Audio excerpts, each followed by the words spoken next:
três apontamentos diferentes, mas complementares. Um primeiro histórico. Em 2012,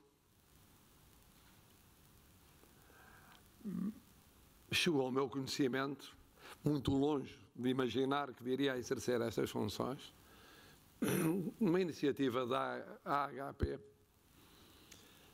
que no fundo, pensemos bem, lidava com uma crise económica vivida pelo país. Em 2012, 2013, o país vivia de forma muito profunda uma crise económica e social. E chegou-me, através da doutora Cristina Cisa Vieira, o conhecimento de uma iniciativa que, salvo erro, se chamava Um Colchão, um Coração. Um Colchão, um Coração. E que eu saudei na tribuna comunicacional que tinha e apoiei, parecendo uma iniciativa fundamental, vinda de um setor que é um setor-chave da nossa economia, o da hotelaria, pela mão de uma jovem que eu conhecia, de outras andanças, enquanto professora de Direito, e que chamava a si o promover uma ponte entre a hotelaria e as necessidades sociais num período de grave crise. Confesso que, olhando para trás, não sei o que me surpreendeu mais. Se a importância da iniciativa, se o lado quixotesco que tinha o arranque, com poucos meios, em circunstâncias que suscitavam alguma perplexidade. Quem iria aderir? Como iria aderir? Como se faria a ponte entre os hotéis e as entidades beneficiárias? Aqui já foi referido, IPSS, mas devo acrescentar recentemente, na vivência de 2020, também misericórdias. E começa a rolar uma bola, e há quem esteja nesta sala e olhe para ali e veja a Presidente Isabel Joné, sabe como é que estas bolas vão rolando. E entre 2013 e 2015 dá-se um salto qualitativo. Em 2012, 2013, poucos contribuintes, poucos beneficiários, mas a estrutura estava montada. Em 2015, o salto qualitativo é a entrada naquilo que é hoje o projeto Hóspedes. E eu que tinha acompanhado e apoiado em 2012, em 2015, já noutra situação, mas ainda não naquela função que exerço, apareço a apoiar, novamente pela mão da doutora Cristina Cisa Vieira, que mal imaginava o que o futuro lhe iria destinar em termos de acomodamento e ajustamento às circunstâncias do contexto familiar e social e cívico. Então eu estive presente no lançamento deste projeto. E mais tarde, como Presidente da República, veio o patrocínio da Presidência da República àquilo que foram as suas várias expressões, que foram muito diferentes. Em 2017, por exemplo, foi o contributo para as vítimas dos incêndios. E aí, especificamente, já era um número muito maior de contribuintes e muito maior, mais elevado de beneficiários. Havia, digamos assim, uma localização tendencialmente regional desses beneficiários.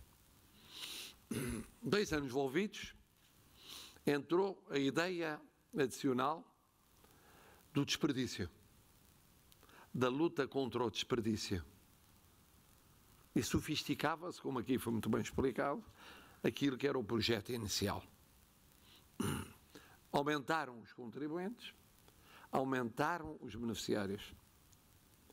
E daí a realidade a que chegamos hoje, e de que falou o Sr. Presidente, muito bem, e a Sra. Vice-Presidente Executiva. Isto é só para enquadrar historicamente. Para quem assistiu ao arranque, é inverosímil o ponto em que nos encontramos. Como noutras iniciativas, quem chega 7 anos e meio depois não pode imaginar o que era de artesanal, de baseado numa equipa mínima, que se desmultiplicava e se desmultiplica, e como isso frutificou até ser a realidade dos nossos dias. Segundo apontamento, estamos a falar de apoio da hotelaria, um subsetor do turismo que neste ano de 2020 sofreu uma quase paragem integral. Isso eu posso testemunhá-lo, como sabe o Sr. Presidente da Confederação, porque tenho percorrido o país. Ainda esta semana, no fim de semana, lá voltarei ao Algarve. Na semana que vem lá estaremos em Braga e Viana do Castelo e depois no Alentejo, consecutivamente. E de facto parou, quase todo ele, e depois arrancou. Houve o que resistiu e continuou presente, mas a grande maioria das unidades rearrancou por várias vezes, e aí com avanços, com paragens, com avanços, com paragens, em função de conjunturas que conhecemos. Só para dizer que uma coisa era 2019, ou 2018, ou mesmo 2017, outra coisa foi 2020. E o que é excepcional é que esse subsetor, esse setor no quadro do turismo, da hotelaria, mesmo quando enfrentava uma paragem e uma crise profundíssima, encontrava forças para prosseguir os seus compromissos de responsabilidade social. E nós ouvíamos as notícias, mas não tínhamos a noção do conjunto. Ouvíamos aqui um hotel que abrigava pessoal de saúde. Ouvíamos acolá outro hotel que recebia, além de pessoal de saúde, ou à parte do pessoal de saúde, quem estava obrigado a confinamento obrigatório, forçado, em função de razões sanitárias. Isto multiplicava-se pelo país. Não era um, nem dois, nem três. Eram dezenas. Era uma centena, ou mais de uma centena, de grupos e unidades. Nos piores meses, como aqui foi recordado, em março, abril e maio. Nas piores circunstâncias. Encontrando forças onde em muitos casos havia fragilidades ou sobretudo angústias, incertezas e o peso da imprevisibilidade e da imponderabilidade para o futuro. Não se sabia o que era o dia seguinte. Não se sabia o que era, o que seria o dia seguinte. E por isso é extraordinário olhar não apenas para a listagem de 2019, porque em 2019 foi notável o que foi feito, mas foi feito num ano de ouro para o turismo português. Em 2020, o que foi feito num ano para esquecer em termos de sacrifícios do turismo português. E aqui chegamos ao terceiro ponto. E o terceiro ponto é o seguinte: é de facto a capacidade da sociedade civil. É verdade que o apoio, nomeadamente para os programas de futuro do turismo de Portugal, é verdade com a compreensão constante das mais diversas autoridades, quer nacionais, quer locais. Mas não fora a sociedade civil dar estes passos, criar esta estrutura, lançar este processo imparável, hoje imparável, mas que não parecia imparável em 2012, nem mesmo em 2015, não se tinha conseguido, tal como já aconteceu noutro plano, na crise anterior, não se tinha conseguido salvaguardar mínimos, e em alguns casos mais do que mínimos, mas normalmente mínimos, nas rupturas do tecido económico e social português. E é muito impressionante dizermos isto e fazermos aqui este encontro em plena pandemia. É que a pandemia não terminou. E como foi recordado, ela apela para um equilíbrio dificílimo que estamos todos a fazer entre a salvaguarda da vida e da saúde e a não paragem da economia e da sociedade. É dificílimo. É dificílimo em Portugal, é dificílimo em qualquer país da Europa ou do mundo. Mas é dificílimo em Portugal com as fragilidades que temos, com as desigualdades estruturais que temos, com as assimetrias, toda a ordem, pessoais, funcionais, territoriais que temos. Este equilíbrio é dificílimo, porque além do mais, passa pela cabeça das pessoas. Porque é um desequilíbrio em termos objetivos. Não há nada de mais importante do que a vida e a saúde. Sem elas, não há economia e sociedade. E, no entanto, sem economia e sociedade, não é possível sustentar a salvaguarda da vida e da saúde. Mas o mais grave nem é isso. É que passa pela cabeça das pessoas. Pela percepção que as pessoas têm acerca da sua situação pessoal, familiar e social. Umas vezes facilmente atraídas pela preocupação, o temor, o receio quanto à vida e à saúde, outras vezes legitimamente preocupadas com o desemprego e com a quebra substancial de rendimentos. E isto todos os dias, de manhã à tarde e à noite. Não há tema que não domine e não tenha dominado e não vá dominar a vida de todos e de cada um dos portugueses. E todos os dias a gestão deste equilíbrio. E na gestão deste equilíbrio é tão importante o testemunho social que hoje aqui assinalamos. Não é o único, mas é muito importante. É muito importante porque significa isto. Mesmo aqueles que se encontram nas piores dificuldades, ao menos momentâneas, ao menos conjunturais, percebem a importância da solidariedade comunitária. Entendem como é fundamental a solidariedade coletiva. Isto é, sua realização passa pela realização dos outros.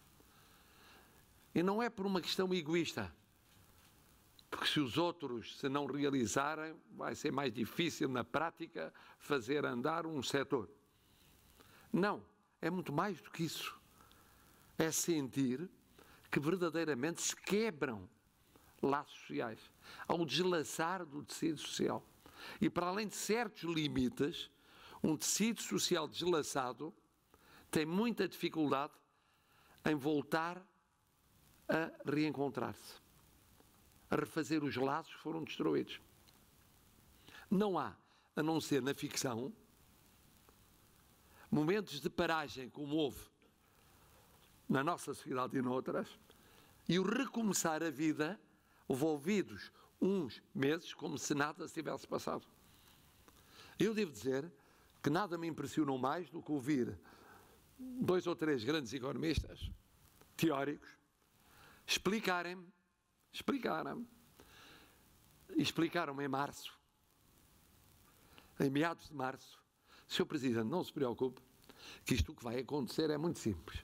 Isto vai ser uma crise que dura 3 meses. Março, abril e maio. No dia 15 de junho estaremos como estávamos no dia 15 de março. E eu olhava e dizia 2 a 1, eu sou muito inteligente, eu sou muito burro. Porque qualquer pessoa do seu bom senso, pois admiti que podia ser já o efeito do confinamento ou da perturbação psicológica, percebe que isso não existe. Mas não existe com nenhuma instituição, não existe com nenhuma sociedade. Até de repente parar tudo e recomeçar no ponto em que se encontrava, como se não tivesse havido 3 meses em que o que parou, não parou, piorou. Andou para trás. E, portanto, 3 meses envolvidos está-se pior do que se encontrava, mas muito pior do que se encontrava no momento em que tudo tinha parado. De tal forma que eu, no encontro que tenho tido no quadro das relações com o setor do turismo, quando me aparecem a dizer, olha, em 2017 fizemos isto, 2018 fizemos isto, 2019 fizemos isto, e agora eu digo, olha, esqueçam. Imaginem que há um cataclismo e que esse cataclismo implica uma amnésia em relação àquilo que era a situação de 17, 18, 19. Não há. E pensem, partiram do zero. E partindo do zero, aquilo que é atingido, sendo muito insuficiente e muito imperfeito e cheio de avanços e recuos, não está a ser comparado permanentemente com uma realidade que já não existe, não volta a existir, haverá outra, esperamos que, em muitos aspectos, diferente e para melhor, mas que não será aquela que existia e demorará tempo a voltar a realizar-se ou a realizar-se aquela que se ambiciona. Porque aí os pés estão na terra. Aí, de repente, os pés estão na terra. Não se está a comparar realidades incomparáveis. Ora bom, o que é impressionante é vermos ali uma lista de instituições que, neste tal período em que não ficámos na mesma, andámos para trás, por muito tenham sido esforços de todos, públicos e privados, para não dar para trás, andou-se para trás, fizeram tudo para minorar os sacrifícios dos que andaram ainda muito mais para trás do que eles. Muito mais para trás. E eu devo dizer-lhes que fico impressionado por este percurso que vos fiz, histórico, da situação do turismo e das energias encontradas para enfrentar um período infelizmente único na nossa vida coletiva, daquilo que nos lembramos, não há paralelo. Ao olhar para este percurso que fez, devo reconhecer que ainda é mais impressionante um projeto como este.